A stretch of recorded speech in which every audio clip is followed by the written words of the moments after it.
have given away my 2 jewels.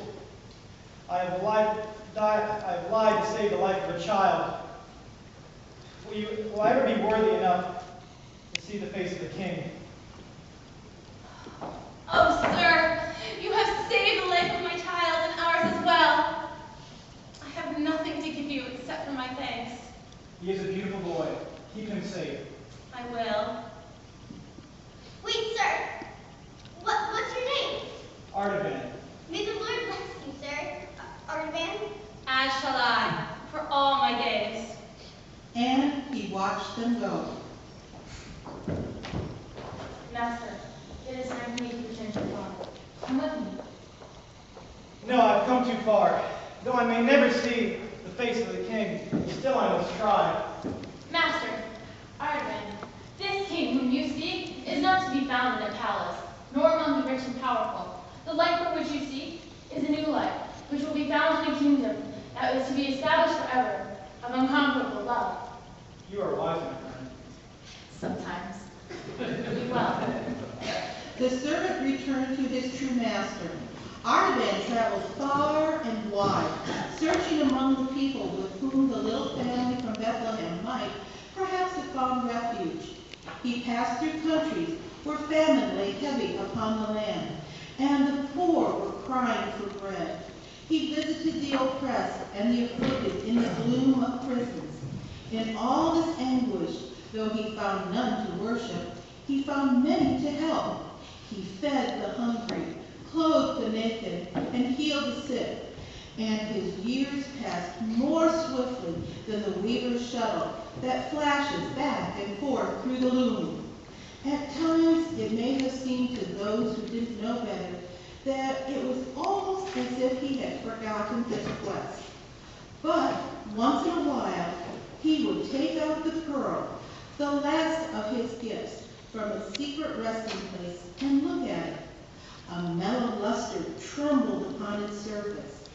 It had become more luminous and precious the longer it was carried close to the warmth of his beating heart.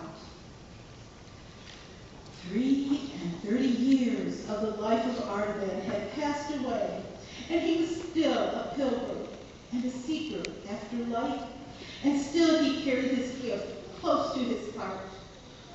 Worn and weary and ready to die, but still looking, I can't. Worn and weary and ready to die, but still looking for the king, he had come for the last time to Jerusalem. The city was thronged with strangers. The children of Israel, scattered in far lands, had returned to the temple for the great feast. On this day, agitation was visible in the multitude. The sky was veiled with gloom.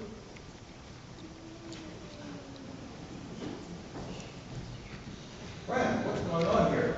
Oh, we're going to the place outside the city called Golgotha, where there's going to be an execution. 2 robbers are going to be crucified, and with them this fellow named Jesus of Nazareth. Now, Jesus has done a lot of wondrous things among the people, and they love him. The priests have decided that because he calls himself the Son of God, he must die. And Pilate has declared that since he calls himself the King of the Jews, he's got to be crucified. King of the Jews? Yes, ma'am, King of the Jews. Can't you hear? The ways of God are stranger than the thoughts of men.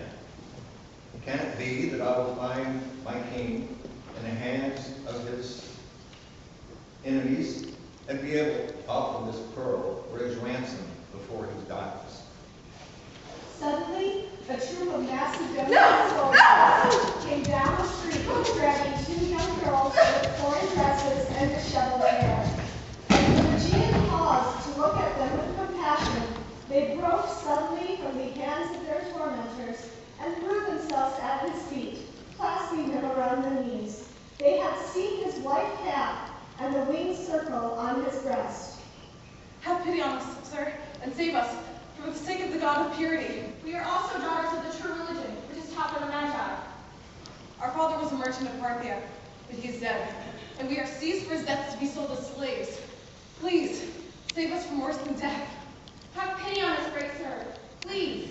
Don't let them take us. Artaban trembled with conflict. Twice the gift which he had consecrated to the worship of religion had been drawn to the service of humanity. Was this his last temptation or his greatest opportunity? He could not tell. One thing was sure to his divided heart: to rescue these helpless girls would be a true deed of love. He took out the pearl. Never had it seemed so luminous. He held it out to the girl. Daughter, this is your ransom. I give this, the last of my treasures, to you in the king's name. Sir, thank you, sir, for our lives. Sir, he doesn't answer. Sir, are you all right? Sir, Father? Lord, I have failed you. Not so, my son. For when you saw the hungry, you fed them. You gave the thirsty your last bit of water.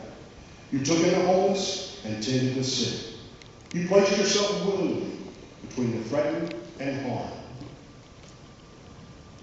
For 33 years, I've looked for you, but I've never seen your face, nor ministered to you, my king, though I have wanted nothing more. And I say to you, Artaban, inasmuch as you have done for the least of my brethren, you have done for me, and I saw you. A calm radiance of wonder and joy lighted the pale face of Artaban like the first ray of dawn. His journey was ended. His treasures were accepted. The other wise men had found his king. The end.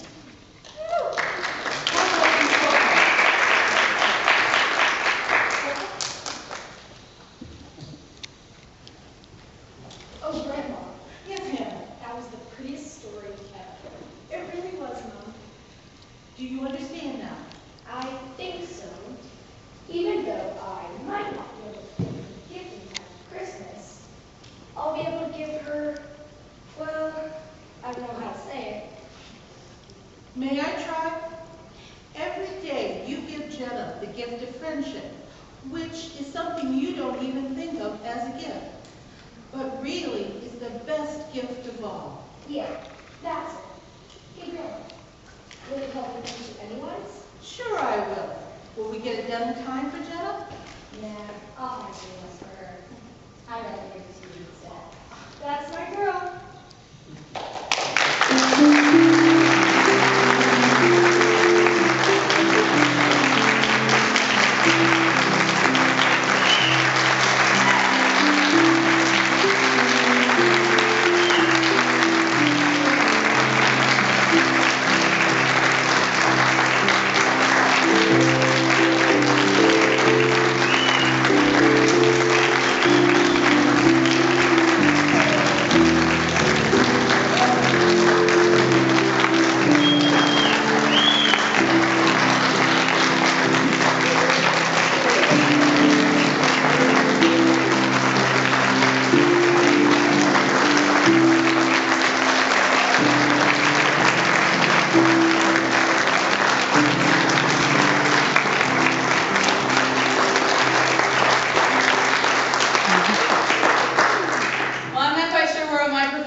Does anyone have anything